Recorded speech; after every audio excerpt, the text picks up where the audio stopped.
200 gram എള്ള എടുത്തിട്ടുണ്ട്. നമുക്കതൊന്ന് കഴുകി വൃത്തിയാക്കി എടുക്കാം.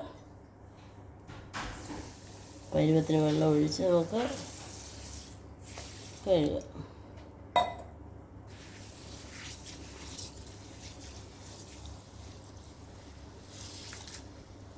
ഒരു അരിപ്പയ്ക്കകത്തോട്ട് അരിച്ച് എടുക്കാം.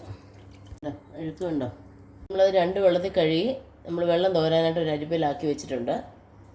നമുക്ക് അതിനകത്തോട്ട് എള്ളിടാം. പാനിലേക്ക്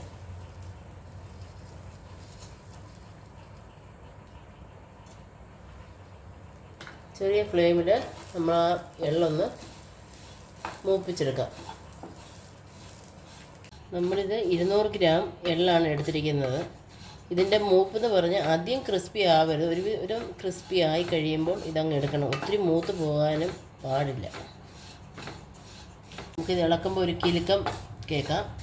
അതും ഈ പൊട്ടുന്നതാണ് ഇതിൻ്റെ മൂപ്പിൻ്റെ അളവ്. അധികം മൂപ്പിക്കരുത്. മൂപ്പിച്ച് കഴിഞ്ഞാൽ അതിൻ്റെ പരുവം ശരിയാവത്തില്ല. നമുക്ക് ഇതിനെ ബൗളിലേക്ക് മാറ്റാം.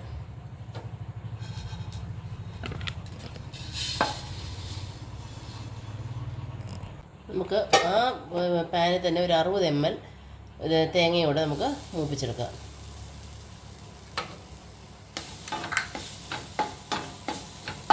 ഒരു ചുവപ്പ് കളർ, ലൈറ്റ് ചുവപ്പ് ഷെയ്ഡ് വരുന്നവരെയൊക്കെ നമുക്കൊന്ന് മൂപ്പിക്കാം. നമ്മുടെ തേങ്ങ മൂത്തിട്ടുണ്ട്. നമുക്ക് ഇതിനെയും എള്ളിൻ്റെ കൂടെ തന്നെ ഇടാം.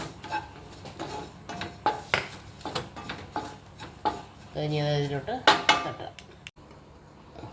അതേ സെയിം പാനിൽ തന്നെ ഞാനൊരു 30 ml പൊട്ടുകടല എടുത്തിട്ടുണ്ട്. അത് ഇതിനകത്ത് തന്നെ മൂപ്പിച്ചെടുക്കാം.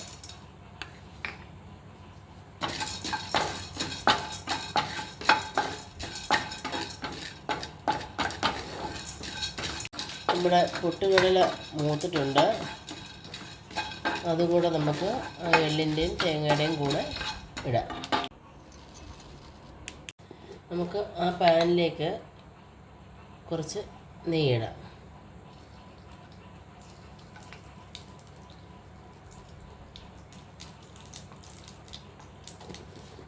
ആ നെയ്യിലേക്ക് ഒരു 200 ml ശർക്കര ഇട്ട് കൊടുക്കാം.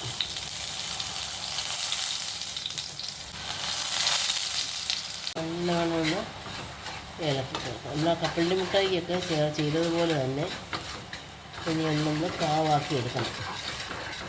നമുക്കൊരു 30 ml വെള്ളം കൂടെ ചേർക്കാം.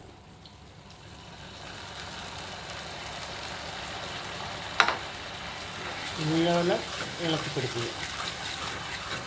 നമ്മളിതെല്ലാം ലോ ഫ്ലെയിമിൽ തന്നെ ഇട്ടാണ് ചെയ്യുന്നത്. ഹൈ ഫ്ലെയിം ആക്കിയിട്ടില്ല. അപ്പോൾ ആ ലോ ഫ്ലെയിമിൽ ഇട്ട് ചെയ്യുമ്പോൾ ഈ ശർക്കര ഒരു നൂല് പരുവാവുന്നതാണ് ഇതിൻ്റെ ഒരു പരുവം. അതുവരെ നമുക്ക് അടി പിടിക്കാതെ നമുക്ക് ഇളക്കി നോക്കാം. നമ്മുടെ ശർക്കര അല്പം കുറുകി വരുന്നുണ്ട്. നമുക്ക് അല്പം പഞ്ചസാര കൂടെ ഇതിനകത്ത് ചേർക്കാം. നല്ലവണ്ണം ഒന്ന് ഇളക്കി ചേർക്കുക. മധുരത്തിന് എപ്പോഴും അല്പം ഉപ്പ് ചേർത്താൽ നല്ലതാണ്. വേറൊരു ടേസ്റ്റ്. നമുക്ക് ഇതിലേക്ക് ഏലക്കയും ചുക്കും ഇതിലേക്ക് ഇടാം. ചുക്ക് പൊടിയാണ്.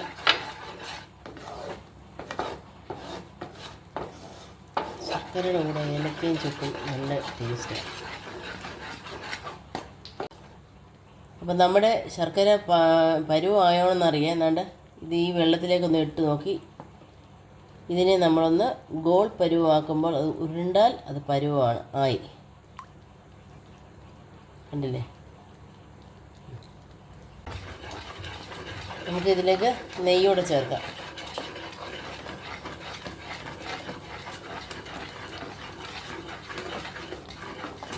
നമുക്ക് മൂപ്പിച്ചതെല്ലാം ഇതിനകത്തോട്ട് ചേർക്കാം. കുറേശ്ശെ ചേർത്ത് ഇളക്കിയെടുക്കാം.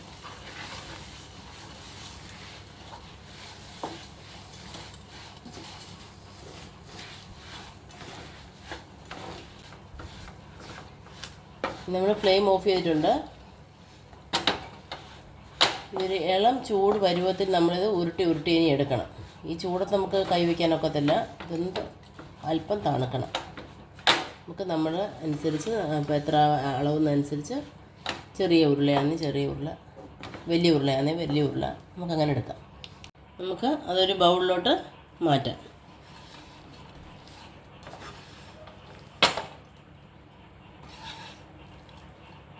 അല്പം നെയ്യ് കൈ പരട്ടിക്കൊണ്ട് വേണം നമ്മളിത് ഉരുട്ടാൻ. ചെറിയ ഉരുളയായിട്ടെടുക്കുക. ചൂടുണ്ട്. ഞങ്ങൾക്ക് തീരെ ചെറിയ സൈസിലാണ് ഞങ്ങൾ എടുത്തത്. ഞങ്ങൾക്ക് അതാണ് ഇഷ്ടം. നിങ്ങൾക്ക് ഏത് സൈസിൽ വേണമെങ്കിലും അത് ഉരുട്ടിയെടുക്കാം. അപ്പോൾ അങ്ങനെ അടിപൊളി ടേസ്റ്റുള്ള എള്ളുണ്ട നമുക്ക് വീട്ടിൽ തന്നെ ഉണ്ടാക്കാം. കടകളിൽ പാക്കറ്റിൽ നിന്ന് വാങ്ങിക്കുന്ന എള്ളുണ്ടയും നമ്മൾ വീട്ടിലുണ്ടാക്കുന്ന എള്ളുണ്ടയും തമ്മിൽ അജഗജാന്തര വ്യത്യാസമാണുള്ളത്. ഈ റെസിപ്പി എല്ലാവർക്കും ഇഷ്ടപ്പെട്ടെന്ന് വിശ്വസിക്കുന്നു. അതുകൊണ്ട് പ്ലീസ് സബ്സ്ക്രൈബ് മീ. വീണ്ടും അടുത്തൊരു വീഡിയോ കാണുന്നവരേക്കും നന്ദി, നമസ്കാരം.